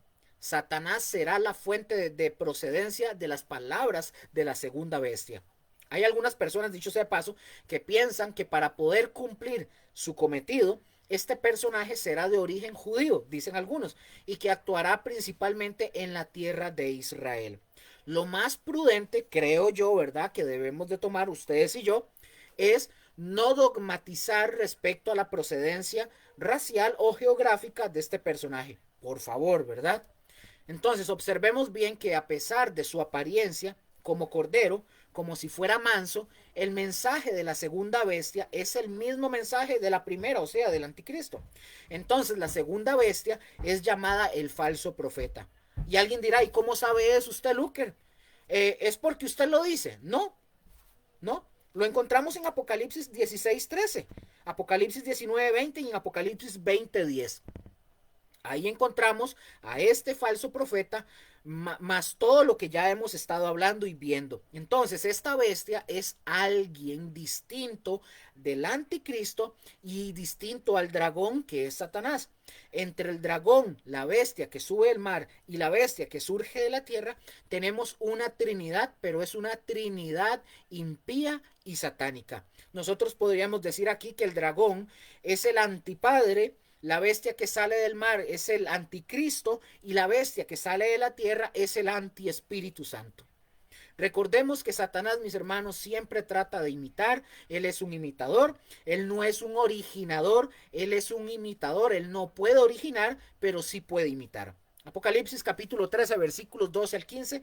Voy acelerando. Vamos a ver cuál es el cargo de esta segunda bestia aquí. Dice, versículo 12, y ejerce toda la autoridad de la primera bestia en presencia de ella y hace que la tierra y los moradores de ella adoren a la primera bestia cuya herida mortal fue sanada. También, versículo 13, también hace grandes señales de tal manera que aún hace descender fuego del cielo a la tierra delante de los hombres. Y engaña, 14, y engaña a los moradores de la tierra con señales que se le ha permitido hacer en presencia de la bestia, mandando a los moradores de la tierra que le hagan imagen a la bestia que tiene la herida de espada y vivió. Versículo 15. Y se le permitió infundir aliento a la imagen de la bestia para que la imagen hablase e hiciese matar a todo el que no la adorase. Entonces, ejerce toda la autoridad de la primera bestia. La bestia, mis hermanos, que surge o sube de la tierra, es esencialmente un profeta satánico quien hace que el mundo adore a la bestia y al dragón. Entonces, ¿qué podemos decir de esta bestia? Su naturaleza es un hombre del diablo, que tiene un impulso religioso innegable, que tiene una rebelión innegable en contra de Dios. Y observemos, el hombre no quiere la eliminación de la religión, sino más bien quiere su propia religión. Ellos dicen que quieren el reino, pero no quieren que Dios reine en él. Vean qué interesante. Entonces, el falso profeta, mis hermanos, evidentemente hará funcionar su capacidad persuasiva para conseguir que los habitantes de la tierra rindan culto al anticristo, que en realidad significa adorar a Satanás. Entonces, también debemos de observar aquí por ejemplo, los verbos cuando dice ejerce y hace. Ambos son la traducción del griego poieo del Strong 4160, que se usa en presente indicativo en voz activa, lo que sugiere una acción continua y real. Esto es similar como el Espíritu Santo, ¿verdad? Glorifica a Cristo, aquí glorifica a Cristo en la tierra y convence a los seres humanos para que vean al Mesías para ser salvos. De la misma manera, el falso profeta convencerá a los moradores de la tierra para que honren al anticristo y adoren a Satanás. La humanidad básicamente, mis hermanos, se dejará engañar por el inicuo, quien vendrá, como dice el texto de 2 de Tesalonicenses 2:10, quien vendrá con todo engaño de iniquidad para los que se pierden por cuanto no recibieron el amor de la verdad para ser salvos. Entonces, mis hermanos, es importante que ustedes y yo observemos la estrecha relación que existe entre las dos bestias. Ambas, ¿verdad? Ambas bestias, tanto el anticristo como el falso profeta, son de origen satánico. El diablo, mis hermanos, vigoriza tanto a una como a la otra. Y notemos que la segunda bestia, o sea, el falso profeta, dice, ejerce toda autoridad de la primera bestia en presencia de ella. Es decir, que por decreto de la primera bestia, o sea, del anticristo, la segunda bestia, el falso profeta, ejecuta y supervisa todas las acciones que están conformes con los objetivos, o sea, de su jefe. El objetivo del falso profeta, como ya lo hemos estado estudiando, es hacer que la tierra y los moradores de ella adoren a la primera bestia. Evidentemente, esta frase no solamente se refiere a los rebeldes e incrédulos de la tierra, sino que también incluye tanto a los israelitas que se han refugiado, en el desierto, como al remanente que está esparcido por el resto de la tierra. Estos acontecimientos, mis hermanos, van a tener lugar durante la segunda mitad de la tribulación, es decir, cuando el anticristo llegue a ocupar el lugar de preeminencia política en el mundo y el falso profeta será la cabeza de la religión apóstata de los días finales. Ahora, dice el texto, cuya herida mortal fue sanada. Esta cláusula descriptiva insinúa la razón por la que la primera bestia es adorada por la humanidad. Una vez más podemos ver cómo Satanás intenta imitar la obra de Dios para engañar al ser humano. Los creyentes adoran a Cristo fundamentalmente porque murió y resucitó de entre los muertos. Satanás pretende plagiar lo que Dios ha hecho a través de Jesucristo. Así que presenta a los hombres a su obra maestra como alguien que ha muerto y que ha vuelto a la vida. La segunda bestia es el promotor de la adoración de la primera bestia. Perdón, la segunda bestia es el promotor de la adoración de la primera bestia y la razón que ofrece de por qué dicha bestia debe ser adorada es porque ha vuelto a vivir después de haber estado muerta. Lamentablemente, mis hermanos, la sociedad va a elegir adorar a la bestia en lugar de acudir al verdadero Mesías. Amén. Esta bestia también nos dice la escritura, versículo 13, también hace grandes señales. Un momento para ver algo.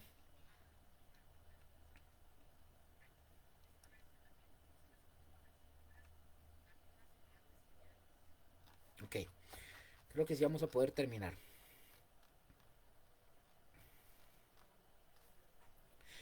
Dice, también hace grandes señales. El falso profeta, mis hermanos, será capaz de hacer grandes señales con el fin de engañar a las multitudes. Entonces, hay personas que creen que los milagros, ojo, hay personas que creen que los milagros son evidencia de que Dios está actuando. Eso, mis hermanos, no siempre es cierto. Debemos de traer a memoria, por ejemplo, que los hechiceros en Egipto fueron capaces de producir culebras cuando Moisés fue ante el faraón, de convertir agua en sangre. Entonces, y de hacer aparecer ranas, ¿verdad? Sobre la tierra de Egipto. Es importante tener presente que según la revelación bíblica, la verdad de la fe, ni se prueba ni se niega por la exhibición de poder milagroso o la ausencia del mismo. La bestia, mis hermanos, que sube del mar, ¿verdad? Tiene señales y la bestia que sube del mar tiene señales y maravillas para respaldar su falsa enseñanza. De hecho, perdón, la bestia que surge de la tierra, ¿verdad? Tiene señales y maravillas para respaldar su falsa enseñanza. De hecho, un milagro específico del falso profeta es descrito, y ya lo leímos. ¿Qué milagro es el que hace? Que se nos describe, dice, hace descender fuego del cielo a la tierra delante de los hombres. Eso es un milagro muy similar a otro profeta que hizo descender fuego del cielo, que fue el profeta Elías. la señal de hacer descender fuego del cielo a la tierra delante de los hombres, trae a la memoria el ministerio profético de Elías, ¿verdad? En el Monte Carmelo, en el primer libro de Reyes, capítulo 18. Elías es el gran profeta del Antiguo Testamento y en cierto sentido representa la institución profética. Además, Elías es mencionado como el precursor del Mesías, que dice, he aquí yo os envío al profeta Elías antes que venga el día de Jehová grande y terrible, en Malaquías 4:5. También los dos testigos, capítulo de Apocalipsis, capítulo 11, reciben poder sobrenatural para realizar señales sorprendentes. El falso profeta, como agente satánico, procurará imitar a los hombres de Dios, ¿verdad? A través de las señales que es capaz de hacer con el fin de engañar a la humanidad. El versículo 14 nos da a entender que el falso profeta consigue su objetivo. El verbo engañó, planai o planao, ¿verdad? Planai, es el presente indicativo, voz activa del griego planao, del Strong 4105, que significa engañar, guiar por mal camino y extraviar. Cuando habla de tiempo presente, sugiere una acción continua y el modo indicativo habla de la realidad de dicha acción. Esta forma verbal es presente indicativo voz activa. Es decir, el presente quiere decir que la acción está ocurriendo de manera continua o habitual. Está engañando o sigue engañando. El indicativo significa que se presenta como un hecho real, no como una posibilidad o un deseo. Y en voz activa indica que el sujeto es el que realiza la acción directamente, no que alguien más los está engañando, sino que él mismo es el que engaña a otros. En palabras más simples, no solo habla una mentira, sino de apartar, ¿verdad?, a alguien del camino correcto, de hacerlo, extraviarlo. Durante el tiempo que le es permitido actuar al falso profeta, este personaje logra engañar constantemente a la humanidad. El Espíritu Santo, recordemos, guía al creyente a toda la verdad y a glorificar a Dios. El falso profeta guiará a los hombres a la mentira y a adorar a Satanás. Entonces, mis hermanos, ahí está de nuevo el diablo, un imitador. A los ojos del mundo engañado, esto responde al milagro de los dos testigos, quienes ministran durante este periodo. Por eso yo les dije que cuando leemos cosas más adelante, no está en el orden cronológico. ¿Se acuerdan? Yo les había mencionado. Cuando esta bestia surja, el falso profeta, los dos testigos van a estar funcionando, los dos testigos que ministran durante este periodo van a ser perseguidos por el anticristo y por el falso profeta.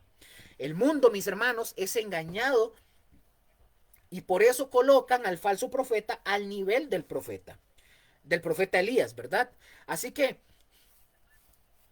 así que nos podemos imaginar al falso profeta decir que el verdadero Dios conteste con fuego. Después de realizar, ¿verdad?, su engañosa maravilla, como lo hizo Elías con los falsos profetas. Pero este va a ser al revés. Este falso profeta va a decir que el verdadero Dios conteste con fuego, pero Dios sí le va a contestar con fuego más adelante y con fuego terrible que no lo van a poder contener. Entonces, mis hermanos, voy finalizando. Hay un poder sobrenatural que está en contra de Dios y la verdad, y también uno que está por Dios y la verdad. Un milagro, simplemente como una obra de maravilla, no necesariamente es de Dios. Mis hermanos, ustedes y yo tenemos que entender que siempre va a haber una sobrenaturalidad maligna en el mundo, siempre. ¿Y quién obra esa sobrenaturalidad? Obviamente Satanás. Recordemos en los días del Éxodo cuando Dios iba a liberar al pueblo de Israel. ¿Qué hizo el diablo? ¿Qué hizo el diablo? Los primeros milagros, los magos de Egipto hicieron lo mismo. Hasta que llegó un momento en que ya no pudieron, ¿verdad? Con Dios ya no pudieron. Dios permitió lo primero, eso sí. Y esto es lo mismo, mis hermanos, en la época del anticristo. Dios va a permitir, pero nunca van a poder en contra de Dios. Así que Dios asume que va a haber obras sobrenaturales por medio de falsos. Por ejemplo, de la apostasía, y nos dice la misma escritura que se van a levantar muchos en el nombre de Cristo y harán grandes señales y engañarán aún si fuera posible a los escogidos, pero eso no es posible.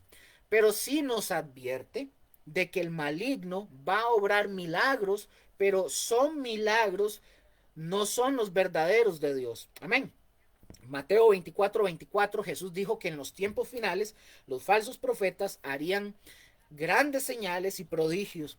Pablo también llegó a decir que el anticristo vendría con gran poder y señales. Sabiendo todo esto, mis hermanos, cuando el énfasis de los cristianos está en las señales, las maravillas y los milagros, esto es para que nos asustemos. Algunos cristianos creen, dicen o piensan, en realidad puede saber dónde está Dios y dónde está su poder por medio de señales y maravillas. Pensar de esta manera, como piensan algunos cristianos, de esta manera, así, pensar de esta manera es estar abierto ampliamente al engaño. Por eso, mis hermanos, las señales y las maravillas no son una garantía para creer en Dios. Y Dios obra, y lo sabemos que sí, Dios obró y lo glorificamos, pero no es el punto principal porque es un engaño. Así que tenemos que tener cuidado. Incluso se dice que hubo una conferencia hace muchos años que se llamó Unidad bajo señales y maravillas, así como lo estoy diciendo. Y esa no es una unidad en Dios. Es una unidad que tiene que ver con el anticristo y el falso profeta. Amén. Voy a terminar con esta frase del versículo 15.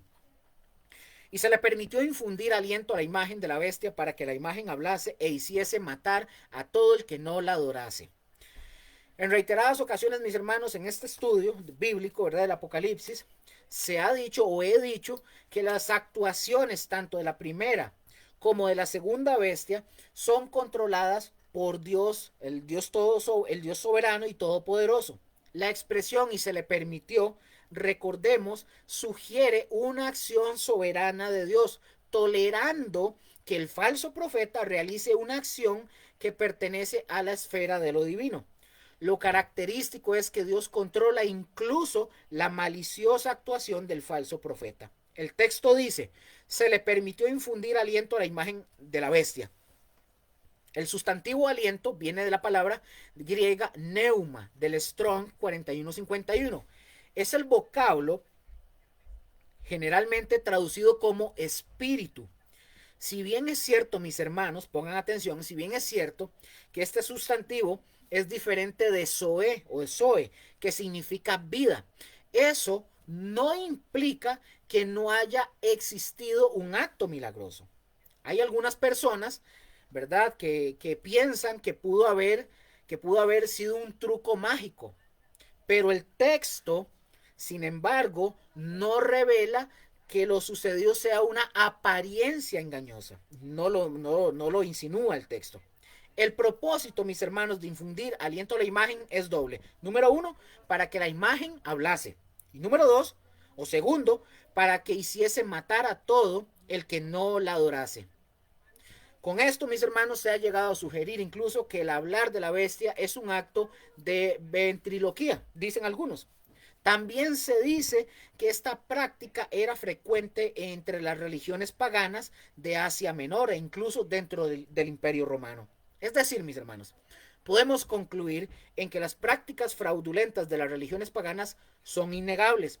El uso de la magia, la hechicería, la brujería y el satanismo en general se han caracterizado o han caracterizado a muchas de las religiones que los hombres han inventado. No obstante, mis hermanos, Cristo Jesús profetizó que en los postreros días, dice, se levantarán falsos cristos y falsos profetas y harán grandes señales y prodigios de tal manera que engañarán, si fuera posible, aún a los escogidos. Mateo 24:24. Para corregir esto. Mateo 24:24. La segunda bestia, mis hermanos, de Apocalipsis capítulo 13, versículo 11, será la culminación personal de los falsos profetas de los postreros tiempos. En su persona se concentrará toda la iniquidad religiosa y la falsedad teológica de sus predecesores. Él será el instrumento del anticristo en la misma proporción en que el anticristo lo será de Satanás. Los moradores de la tierra, por lo tanto, serán sometidos tanto político como religiosamente a la más estricta dictadura. Es decir, mis hermanos, esta bestia va a mandar a que se haga una imagen, y recordemos que esta imagen es representativa de la bestia, del anticristo, y al hacerla es para que la adore todo el mundo. La bestia que sube de la tierra va a utilizar una imagen animada y de engaño como el punto de enfoque de la adoración al anticristo. Y podría parecer raro, para ver, me falta, ya voy a terminar, sí. Y podría parecer, podría parecer raro para nosotros, ¿verdad? Podría parecer raro para nosotros al hacer que todo el mundo rinda adoración a esta imagen de un hombre. Pero bueno, ya lo hemos visto en otras épocas. Todo lo que tenemos que hacer es recordar a esos gobiernos, ¿verdad?, de hombres totalitarios y cómo muchos de ellos han exigido adoración. Es lo mismo con esta bestia animada. Tiene aliento y puede hablar. Y sea que la imagen sea animada sobrenaturalmente o por medio de alguna tecnología, el resultado va a ser impresionante. El salmista, por ejemplo, se burló de los adoradores de los ídolos de plata y de oro, ¿verdad?, de las naciones en el Salmo 135, versículo 15 al 16. Pero esta imagen del anticristo, esta estatua, se va a construir, va a ser diferente a cualquier ídolo que se haya hecho durante todas las generaciones. Para que la imagen hablase e hiciese matar a todo aquel que no la adorase. Pero esta estatua, mis hermanos, de esta imagen va a hablar y va a hacer matar a todo aquel que no la adore. Esta imagen de idolatría es la que Jesús, Daniel y Pablo hablaron como la abominación desoladora. Va a ser una imagen idólatra que va a ser puesta en el lugar santo del templo reconstruido. Es una abominación en el sentido de ser una idolatría suprema. Y una desolación en el sentido que va a traer juicio, descrito por los sellos, las trompetas y las copas que ya leímos. Todo esto, mis hermanos, es la suma del poder del anticristo, cuya autoridad termina después de los 3 años y medio, y esto nos marca un punto de los últimos 7 años de gobierno, ¿verdad?, del hombre en este planeta. El poder del anticristo termina tan pronto como llega a su grado máximo de autoridad. Y déjenme terminar ya esta frase para dejar el versículo siguiente. Dice también que él hará una imagen de oro, ¿verdad?, el anticristo, que sea puesta en el templo de Jerusalén, y está en Apocalipsis 13:15, para que nos demos cuenta de dónde surge, ¿verdad?, o de dónde va a estar esta imagen. Entonces, hará una imagen de oro del anticristo que sea puesta en el templo de Jerusalén, en el cual el ángel apóstata entrará, o el mensajero apóstata entrará y así hablará y dará profecías. Recordemos, es el falso profeta del que se está hablando. Amén. Y hemos llegado ya aquí al final, uno de los capítulos más reveladores de la Biblia, Apocalipsis 13, y nos ha presentado, ¿verdad?, la Trinidad satánica en toda su acción final. El dragón que da la autoridad, ¿verdad?, la bestia del mar que recibe la adoración, ¿verdad?, blasfema, y la bestia de la tierra que engaña al mundo con señales milagrosos, ¿verdad?, milagrosas, para imponer la adoración a la imagen de la bestia. Entonces hemos visto el engaño masivo de la persecución feroz contra los santos y la marca que dividirá a la humanidad. Este capítulo no solo no solo es, no es solo no es solo profecía futura, es una advertencia solemne sobre el clímax del engaño satánico y la naturaleza de la rebelión humana, que prefiere un Mesías falso que exige adoración antes que al Cordero que ofreció el sacrificio. El mensaje es sumamente claro. El sistema del anticristo es la religión de las obras muertas llevada a su máxima potencia, donde la fe del hombre se deposita en un gobierno, un líder y una imagen, en un último y vano intento de salvarse a sí mismo. Amén. Bueno, me quedaron las preguntas de refutación y todo eso, tal vez lo vemos la siguiente semana, pero ahorita quedemos hasta aquí. Voy a orar para terminar. Bueno, mis hermanos, buenas noches a todos, de verdad, y gracias por el tiempo. Y oremos. Bueno, Padre, gracias te damos en esta noche. Te bendecimos y te exaltamos, Señor, por tu palabra, por todo lo que tú nos has mostrado y enseñado en esta noche. Yo pido por mis hermanos, mis hermanas, Señor, que tú les bendigas, que tú, Señor, les ilumines, les enseñes, les instruyas y ellos puedan estar siempre alertas, atentos, Señor, y que dejemos toda idolatría, que dejemos todo engaño, Señor, en el nombre de Jesús. Con esta palabra, Señor, podemos estar de acuerdo, Señor, en que los señales, también los milagros, no son una garantía, Señor, de que vamos a heredar el cielo o de que verdaderamente tú los estás haciendo, aunque sí los haces. Gracias, Padre. Yo bendigo a mis hermanos, a todos los que estén o que vean esto posteriormente, en el nombre de Jesús. Gracias, Padre. Amén y amén. Bueno, mis hermanos, un gusto. Pasen buenas noches. Nos vemos la siguiente semana. Dios primero. Los amamos mucho. Bendiciones. Buenas noches.